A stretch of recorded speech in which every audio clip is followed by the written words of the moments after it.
Salve família encarando, aqui quem fala é o Davi e seja muito bem-vindo ao nosso humilde canal. Família, eu acredito que essa estrada escura ela combina muito com o futuro do Brasil e da humanidade, pelo menos boa parte dela.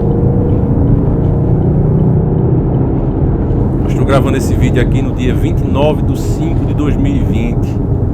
Minha avó acaba de falecer e tem suspeita, né, que pode ter sido sunga-monga.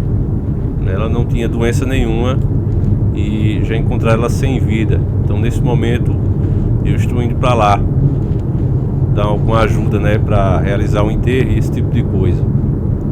Mas eu queria aproveitar esse momento, família, para a gente falar da situação do nosso país em geral e como as coisas aqui no Brasil tudo é difícil. Eu vi várias matérias, vocês inclusive falaram isso nos comentários. Olha, Davi, estão aproveitando esse momento terrível que o mundo vive para dar golpes, para piorar resultados e tudo mais. A gente sabe que de tudo acontece no Brasil. Para você ter ideia como é a situação do nosso país, é terrível, a falta de honestidade. Você pode pegar uma lista, fazer uma lista de compra e dar um orçamento de 10 mil reais para 10 políticos diferentes.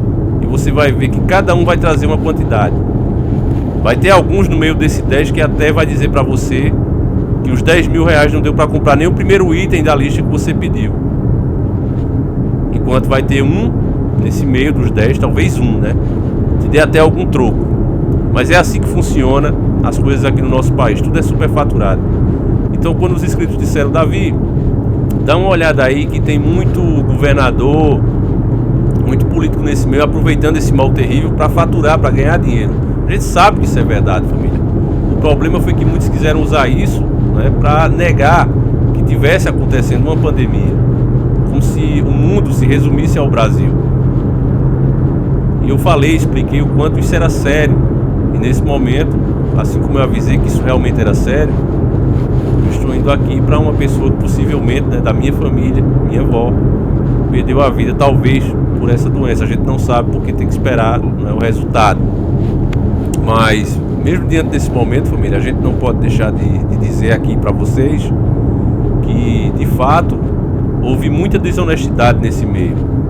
Pegaram aí respiradores que custavam 30 mil reais e compraram a 150 mil e ainda veio quebrado. Isso aconteceu em diversos pontos do Brasil. Colocaram algumas pessoas que faleceram de outras coisas, como sunga-monga. E por que fizeram isso? Para assim poderem gastar mais dinheiro com a compra de produtos ou até a construção de hospitais. Mas Deus é tão bom, família, que eu acho que Ele está se compadecendo dessa nação. Eu acho que a gente já está perto de, pelo menos, estabilizar esses casos, né? Inclusive aqui no estado de Pernambuco, que estava defendendo inclusive o lockdown, parece que já vão começar a abrir as coisas, já não vão prorrogar a quarentena, pelo menos as medidas mais restritivas vão ser diminuídas. Isso é muito bom, família, porque o que eu tenho observado e sentido inclusive na pele é que essa quarentena ela nunca foi feita da forma que deveria. Fecharam o comércio do povo, impediram o povo de ganhar seu dinheiro, mas ao mesmo tempo as pessoas ficam indo e vindo para lá e para cá o tempo todo. Foram poucos os que realmente ficaram em casa. E em contrapartida, você vê a falta de inteligência do governo, ou talvez falta de boa fé, porque nas minhas pesquisas eu vi, por exemplo, que em São Paulo tiraram mais da metade da frota de ônibus. E as pessoas precisando ir e vir, o que é que aconteceu? A superlotação nos ônibus. Então como é que o cara quer isolamento social? Nesse momento deveria continuar os mesmos ônibus. Por quê? Para que as pessoas pudessem manter aquela distância, né, de segurança uma da outra. Agora, como é que você faz isso com um ônibus lotado? Da mesma forma, a gente também viu a superlotação da Caixa Econômica.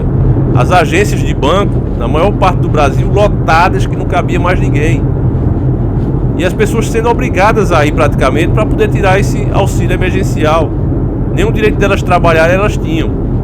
Então, família, essas coisas que acontecem no Brasil são coisas surreal, velho. É coisa que eu falando aqui com uma perda pessoal, eu posso dizer que é absurdo, cara. É coisa que, sabe, às vezes a gente pensa que não é real o que a gente tá vivendo. Parece uma situação surreal, parece que a gente tá dentro de um filme.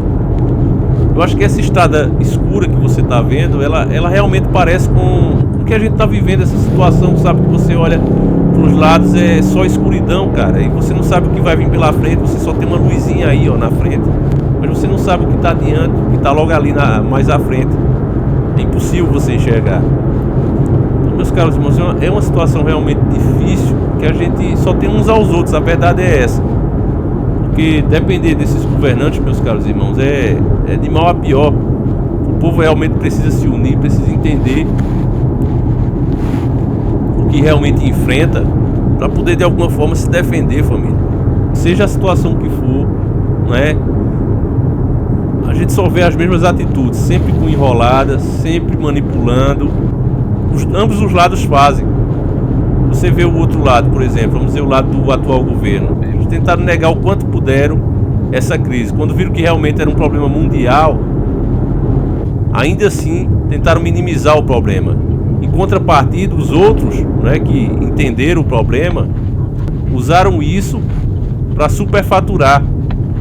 Então, cara, você vê que o que a gente vem falando aqui há tanto tempo é correto, é o certo. Ainda há pouco, meus caros irmãos, para você ter uma ideia, eu recebi um e-mail do YouTube sobre aquele vídeo que a gente fez. Farmacêutica americana afirma, esse título aí que você está vendo. Ele foi sinalizado para análise, ó, e após análise determinamos que ele viola nossas diretrizes e o removemos do YouTube. Então nesse caso eu recebi mais um strike. E cara, se você ver o vídeo, não tem nada demais, só notícias, todos baseados em fontes seguras. Fiz questão de pesquisar em 4, 5 fontes para poder fazer esse vídeo para vocês. Mas mesmo assim ele foi removido. Então eu entrei em contato, falei com o YouTube e eles viram que realmente houve um engano aí e restabeleceram o nosso vídeo. Mas isso mostra, família, que existem forças malignas aqui tentando esconder a verdade, tentando derrubar o nosso conteúdo. E eu sei, isso aí é um sinal que esse tipo de trabalho que a gente faz aqui não vai durar muito. Porque você, para durar, você tem que apoiar um dos lados. E como a gente critica os dois lados, o que é que acontece? O efeito reverso. Ambos os lados nos atacam. Tem uma parte desse vídeo que nós fazemos duras críticas ao atual sistema governante. E isso com certeza não agradou aquelas pessoas que pensam diferente. E como estamos na época da intolerância, o que é que essa galera faz? Elas se unem em grupos, muitas vezes pagas até pelas pessoas interessadas, e eles começam a fazer denúncias em massa. E o YouTube, pelo que eu entendo de YouTube, quando ele faz a análise, ele vê o trecho que foi denunciado. Porque quando você faz uma denúncia de vídeo, você que já fez já deve saber disso, ele pergunta qual é o trecho que tem a tal irregularidade. Aí você diz, do minuto 13 ao minuto 14, e ele olha aquele minuto. Se ele encontrar realmente alguma coisa que ele ache fora dos padrões, ele tira o vídeo do ar. O cara que vai analisar, ele tira o vídeo do ar. Aí vem o dono do canal, nesse caso eu, e explica que aquela frase que você disse estava dentro de um contexto baseado em fatos. E foi o que aconteceu. Então o YouTube restabeleceu o nosso vídeo. Mas isso vai nos cansando, família, de todo jeito. Vai nos deixando triste, vai nos deixando sem forças, literalmente. A gente acaba, sabe, querendo parar, querendo desistir, porque é um problema em cima do outro. Já basta os problemas que a gente tem aqui fora, né, na nossa vida pessoal, e ainda junta toda essa perseguição também, que a gente tem certeza que não vamos durar muito. E eu já digo a vocês, meus caros irmãos, que eu estou cansado, né, e caso realmente o canal venha a cair um dia, isso por acaso venha a acontecer, eu não farei mais esse tipo de conteúdo. Quem gostar um pouco de mim, que se apegou, né, ao longo desses anos, 6 anos a gente junto, vai me ver fazer outra coisa. Mas esse tipo de canal é uma promessa que eu faço, eu nunca mais farei na minha vida. Ele vai ficar no ar enquanto Deus permitir, isso eu garanto pra vocês. E enquanto esse canal estiver de pé, todo dia eu farei um vídeo pra ele. Mas também, se por acaso o sistema cair, eu vou entender que minha missão acabou. E aí eu vou fazer outra coisa. E eu espero que vocês entendam isso. E os que quiserem me seguir fazendo outro tipo de trabalho, que me acompanhem, serão muito bem-vindos. Porque eu vou sentir muita saudade de vocês, meus caros irmãos, pode ter certeza. E também, se isso caso acontecer realmente, eu vou poder sair de cabeça erguida. Porque tudo que eu fiz aqui, graças a Deus, foi baseado em pesquisas. Nunca fiz vídeo para dar uma opinião porque sabia que aquilo ia dar mais ibope, porque aquilo ali traria mais inscritos. Nunca fiz isso, graças a Deus. Muito menos aceitei qualquer tipo de dinheiro para mudar minhas opiniões ou pegar mais leve, como já me proporam. Então, é isso, né, meus caros irmãos? Eu vou aqui resolver o que eu tenho que resolver. Agradeço você que assistiu. Peço até desculpa o desabafo, mas é isso, meus caros irmãos. A gente vai continuando juntos e firmes enquanto isso for possível. Então fiquem todos com Deus. Um abraço e se cuidem, tá, meus irmãos? Se cuidem, porque o que a gente sabe é que não dá para confiar nesse sistema que tá aí. Os dois lados mentem, os dois lados manipulam e cada um só puxa a sardinha pro seu lado. Então o que nos resta mesmo é a gente trocar ideia entre a gente e tentar um cuidar do outro mesmo. Então é isso. Fiquem com Deus, um abraço e tamo junto.